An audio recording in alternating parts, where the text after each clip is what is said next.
scrap any criticism you've got for the script writers because today they've given us all what we want as TSM and Cloud9 face off to fight for their playoff lives and the final spot at Worlds.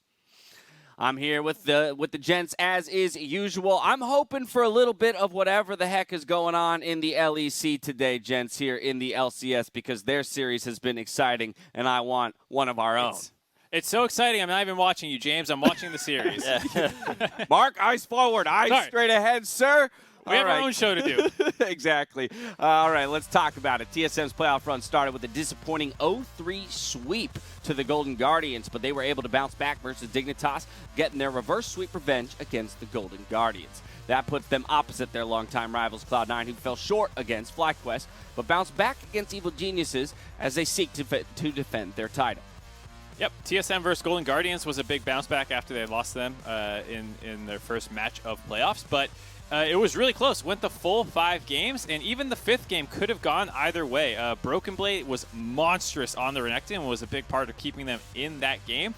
And it was a late-game team fight that TSM were able to take. That was actually why they were able to win that game. But it was super, super close the entire way through. And Bjergsen finally got an opportunity to pull out the Pocket Zillion.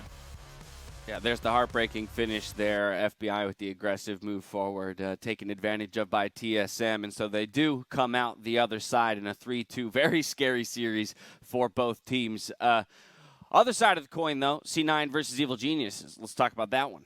That was a series that everybody was worried about C9. Were they really not going to make it for Worlds? And despite EG playing a pretty close game, the fact that C9 was so darn bloody, this was one of our top 10 bloodiest games of all time in the LCS, shows that this is still one of the strengths that this team has all year long. It's been their ability to take fights with no signs whatsoever that incites the enemy. It's like, okay, I guess we're fighting, and that proactivity is something that if they can just refine a little bit more today, we could see them going back to form. It's good to see that they're capable mechanically to take a lot of these scrappy fights, but the holes that they put themselves in is the concern for C9, because a lot of those games, EG were the ones that were leading the charge. There was a 4-0 Huni at one point.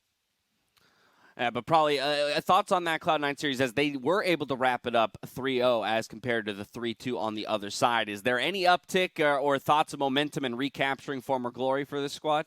I mean, so they did go back to their old blueprint. They had Niski on TF all 3 games, and they had playmaking bots. We saw the Kalista Blitz in that last clip. So these kind of like return to form does start with the champion pick. So I like that they picked these early game aggressive, we're going to make plays, we're going to fight. And they didn't go to the Ezreal Yuumi that kind of plagued them in the FlyQuest series. All right, well, that's how we got to today. But to get the full breadth of this matchup, let's check in with the casters bringing you TSM and Cloud9, Captain Flowers and Kobe. Thank you, Dash, and thank you to all the wonderful people tuning in for what is sure to be one of the greatest treats we could possibly get here in the playoffs with 2 storied rivals about to face off. That's right. I mean, TSM and Cloud9.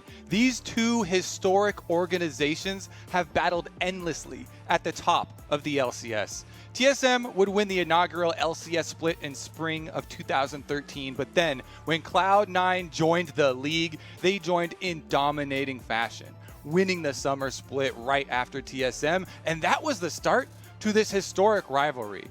In total LCS titles, these 2 organizations own 9 of the total 15 of all of the LCS, 6 for TSM, 3 for Cloud9. In playoff records, TSM does have the advantage, 6 wins versus Cloud9's 4, but in overall game records, Cloud9 has won 47 games to TSM's 39 wins in their direct head-to-head, and all-time Worlds appearances. We can't say it enough. Cloud9 are trying to keep their unbroken streak since entering the LCS, 7 straight appearances for them. TSM as an organization also have 7, but with the last 2 years failing to go, they have a lot to prove here to get back onto the world stage and get back to their former glory. There's only one spot left, Clayton. It's going to be epic. The only thing better then securing that last spot for yourself is making sure that at the same time you're snatching it out of the hands of your bitter rival. You know both these teams are going to be wanting it. I think it's going to make this series absolutely phenomenal to see. That spectacle is going to get going here in not too long, but for now, we're going to toss things back to Dash and the analysts.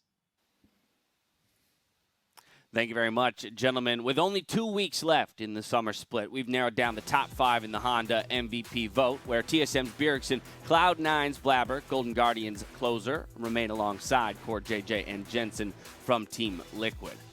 Yep, got 2 mid laners, 2 junglers, and 1 support. Talking about the junglers, Blabber and Closer were easily the 2 most hyped up junglers over the course of this split. Blabber in particular is a reigning MVP and had an insanely dominant first half of the split. He was super aggressive. He was the key to C9's wins in a lot of the time, but the back half of the split was plagued by a lot of inconsistency. They struggled to win a lot of those games, and with MVP voting, consistency and finishing strong are things that people really tend to latch onto. So I'm a little concerned about his chances for repeating, but he's making some big plays in playoffs again. Which is always great to see. Of course, another former MVP that's in the conversation is Bjergsen. Yeah, I mean, Bjergsen's been playing really well. He's also super important for his team. His champion pool is the one thing that really draws my eye. He's capable of playing these like fiddlesticks, the sets, and this enables his team to be diving top at level 3 with the 3 versus 1 dive, which is really common for TSM's success. But he's also able to kind of shore up TSM's weaknesses, where their mid and late game is usually very inconsistent. They get picked off a lot. They don't control Baron very well. And the one that saves these kind of messy games is always Bjergsen on the Azir or on the Zillion. He's this kind of late game insurance policy that he has for the team, and I think that is why he's like put into the contention with the others. And you really don't get to underestimate how much value somebody adds to a team when you can have, 13 out of 15 bans targeted at you, and you're still showing up making MVP performances with champions 13 picks down the line. I mean, who else is actually targeted to that degree and still showing up? Crumbs, I think it was 23 out of 25 bans in their last series. Yeah, the one that 23.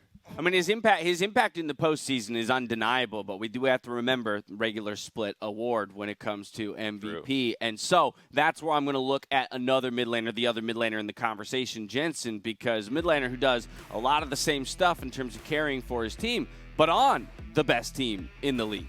Yeah, Jensen is the key engine, I think, for a lot of Team Liquid's carrying potential, and especially early in the split when they were struggling, still trying to get their footing. He was the one that was winning them a lot of games. Him and Core JJ comboed together extremely well. Bard would be leaving little health packs for him to win the lane, but then returning at level 6 to help blow it open because Jensen had made these gigantic CS leads. He's been absolutely incredible in laning phase. The enemy always has to worry about what he's doing, and he's starting to branch out a little bit more, busted out the Akali at the end of the regular season, has a little Blanc in his back pocket, but still pretty much the go-to best control mage player in the LCS.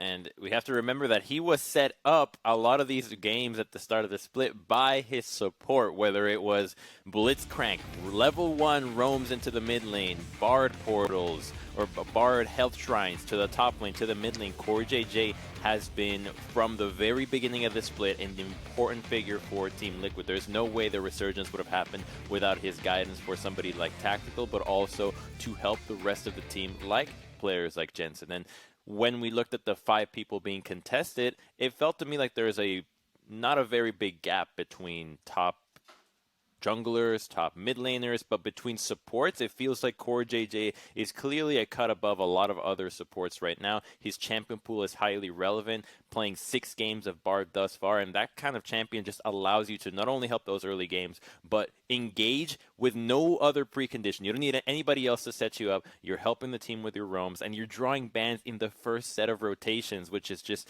a really impressive thing to do from the support role. I think I know who Crumbs thinks is going to get this. He's selling it pretty hard. I don't know about you two, but I think I know who Crumbs thinks is going to walk away with this title. Not me. Not me. Anyway, it is a tight race between the top 5 still in the running when it comes to Honda MVP of the split. That said, I do have some breaking news, but I will also hit you with the spoiler alert for the LEC series. But if you are curious, Fnatic has just taken it in 3, 2 fashion. Epic, climactic finish. So just a heads up there. We are going to step away, though, here on the LCS as we go. We want to remind you to share your favorite moments, plays, and anything else that was a highlight for you and your summer to LCS Official. Now, be sure to do that while we jump over to this week's mic check and listen in to round 2 of the LCS playoffs. Tina, you know the ultimate flashing, right? Yeah. But it's really hard to do. Yeah, I know. Just if you see it, let's get it. Can we still fight us? Or? Yeah, look at Kali flash. Nice. I've chained Astro. I'm doing it. Go blitz! Going to flash you. All day, Ash? Yeah. I'm killing Ash too. I'm on Ash. Yeah, Ash on flash. Okay, nice. The long goes some here. The flash on HP. Dead. Okay, this guy Shen. That's dead, yeah. I'm just here. Yo, 1 minute. Yo, end bot or what? Yeah, we got I think we do. Oh, he is minus. I got it. Go down. I don't think we can end. Yeah, if you sleep top, I think it's going, by the way. Okay.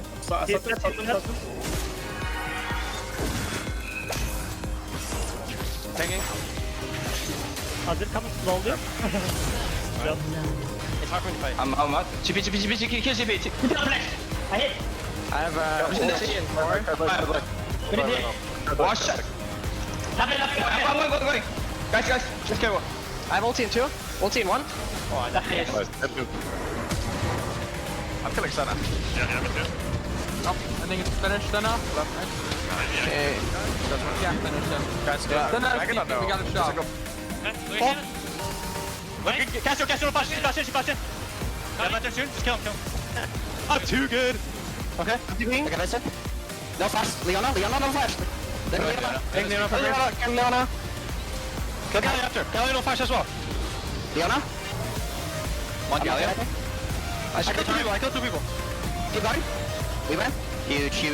Help me. Can you help me? Where are you? I'm gonna hit it once, and then we're gonna go. Ready? Let's go.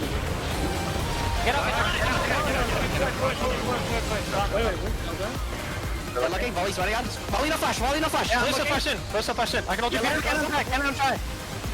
I'm behind them. Yeah. I think we win this. I have no ult. First no flash. We win. Nice. And bot. Kill he said. Got him. And bot. I think we can. 30 seconds. Nice!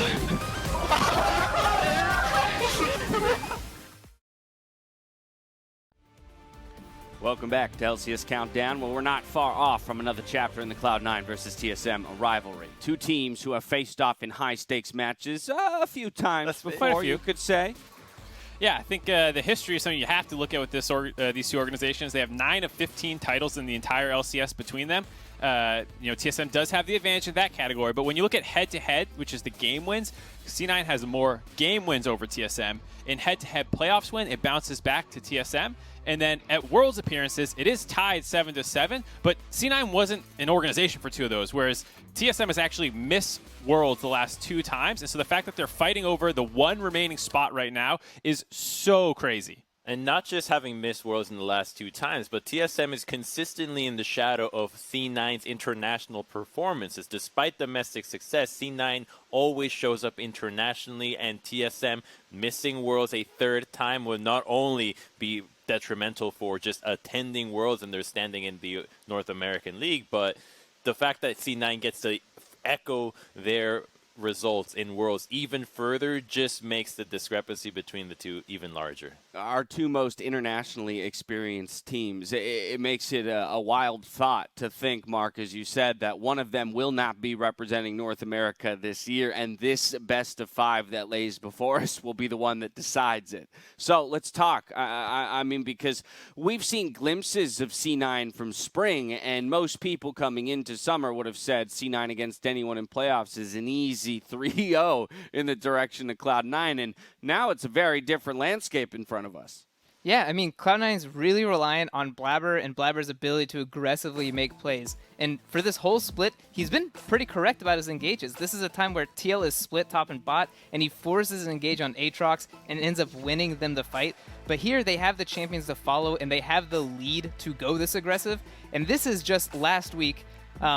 against FlyQuest, where it looks kind of dire. Blabber almost dies, but he returns the engage by flash kicking, and this dedicates them into a team fight. But look at these champions. We're looking at an Ezreal, we're looking at an Yumi, and these champions are trying to follow up on this flash kick from Blabber. These plays are aggressive and they're needed for their success, but Cloud9 needs the champions like Kalista, like the roaming champions from Niski that can actually engage in these fights and make them successful. And they need to get past the early game. And it's not just between, 2 minutes until 8, but level 1s are incredibly important. All season long, I've been saying, level 1, guys, you have to be fighting for this. And FlyQuest showed up in their series against C9, picking on Blabber. And if you've been watching the rest of the world, teams everywhere are making sure that they have a level 1 strategy, whether it's invading, whether it's defending. There's something about going for the early level 1s that just immediately throws any game plan that a team had out the window. It becomes a matter of, from a scripted way of playing the game, oh, here's my jungle route, to you have to improvise. And that can put a lot of junglers out of sync because they're thinking, oh, this is my jungle route. You throw them off guard, and suddenly every other lane that was relying on that jungle path starts falling behind, and it can snowball out of control. So the level 1s are incredibly important to dictate the pace of a series, and also the mental fortitude for a lot of these players. So I really need to see C9 having improved drastically in that department, since they were the ones that were doing the best level 1s in the regular season. They know how to do it. They just haven't done so. Yeah, we've seen them do it before, so we know they can get back to that state. It's just a matter of whether or not they have done so. Another thing I want to touch on, though, is something that you actually called out and pointed to probably there, the champions that Niski is finding himself on, and now he's very much returning to that role as a facilitator, as it's what Cloud9 needs. Yeah, and I mean, I'm going to go ahead and say my initial thought when I'm thinking about Niski is always going to be like the TF and the Galio, but I do think in this meta now, he can still achieve these successful movements playing the Zoe, playing the Akali, which he's shown before, and being able to play these kind of assassins.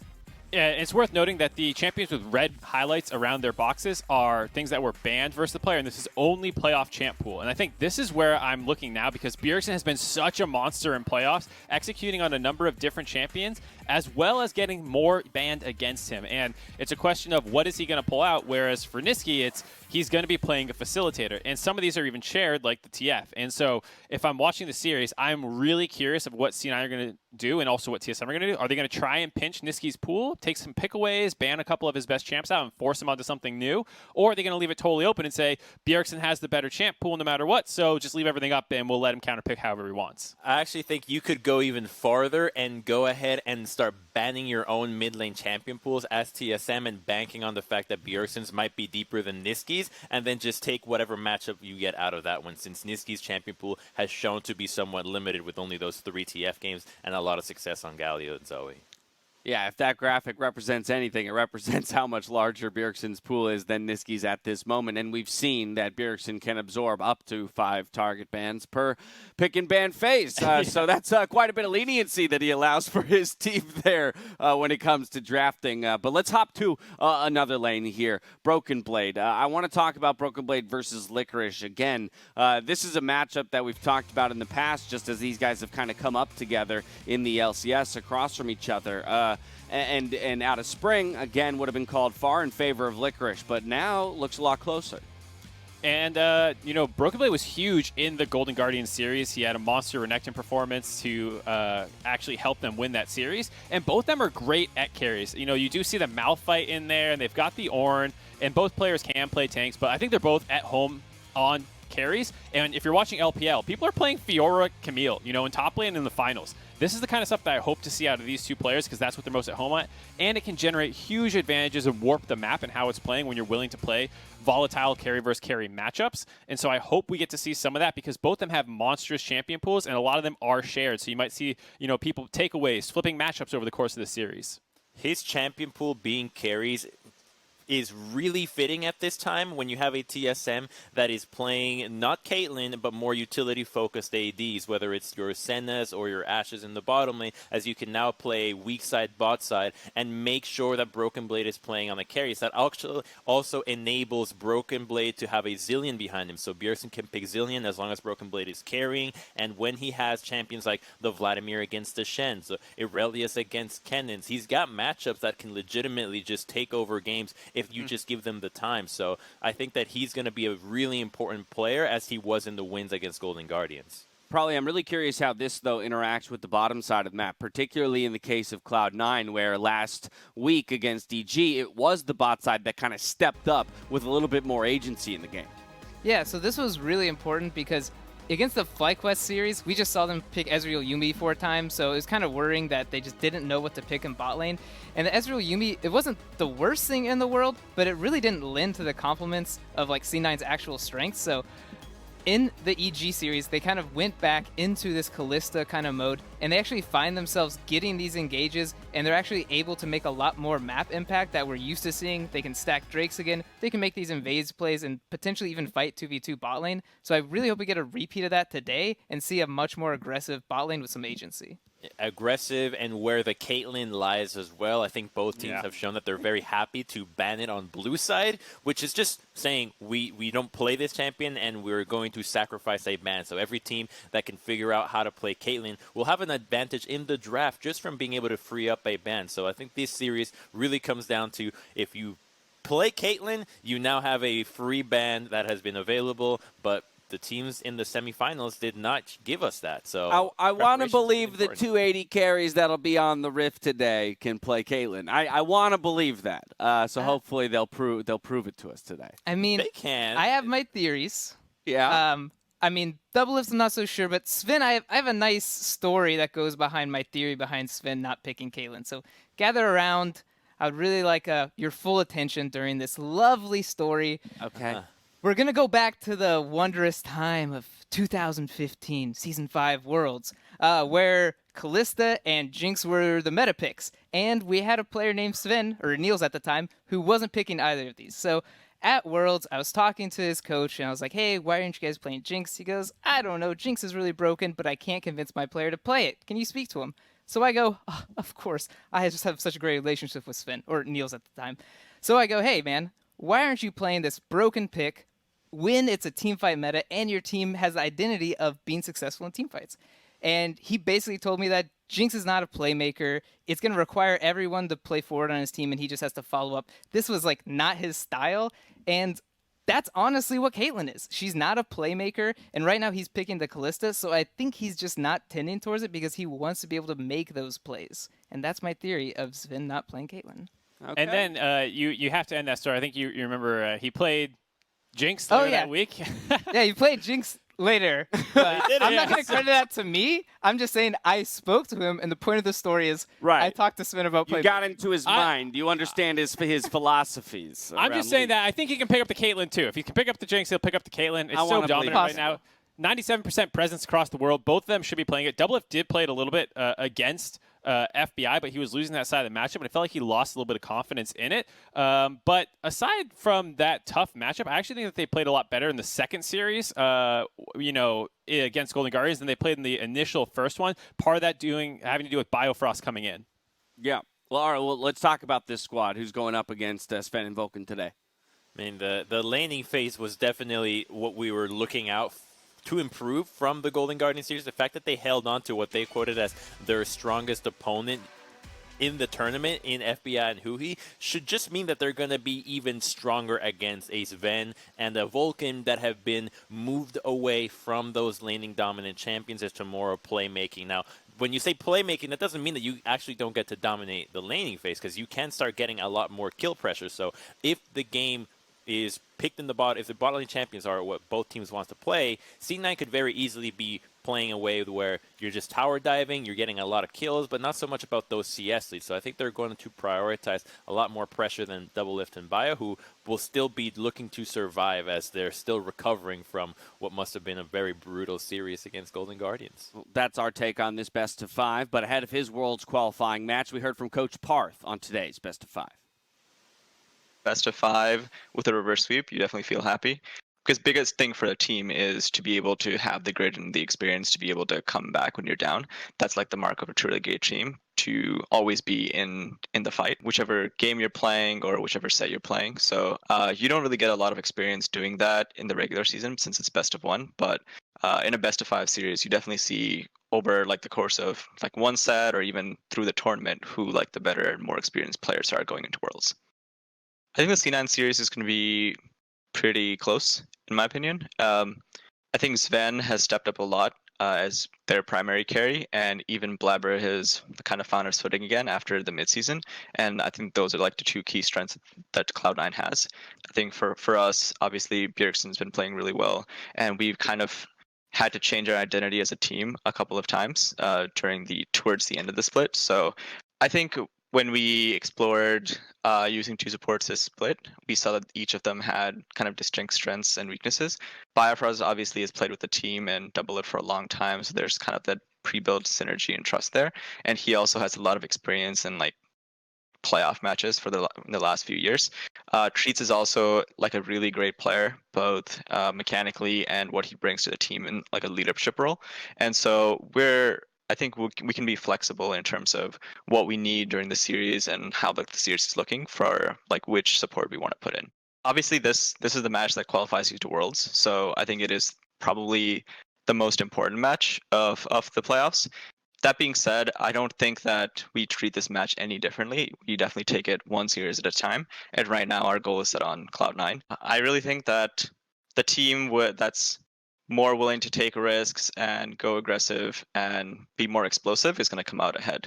Both of our teams, in contrast to teams like TL and FlyQuest, who kind of play slow, methodical games, our teams are more scrappy and explosive. And so whoever is more confident, more willing to kind of go the extra mile is going to be able to take the series. You heard it there from Parth himself. They're looking at this as the most important series for them in our post-season. So with the stakes set, I want to know from the 3 of you who you think is going to take the series in the end and be the 3rd team to represent North America at the World Championship. All 3 of you are going with Cloud9 in 3-2 fashion. Yeah, I mean, I thought someone would have taken the TSM side. Yeah. I think it's a very close series, which is I think is why all of us are 3-2. These teams have both been very volatile. We've seen them win and lose in playoffs, and they've looked very different in those wins and losses. So I could easily just see who steps up to his Broken Blade have a monstrous performance. You know, it's going to come down to a lot of individual play.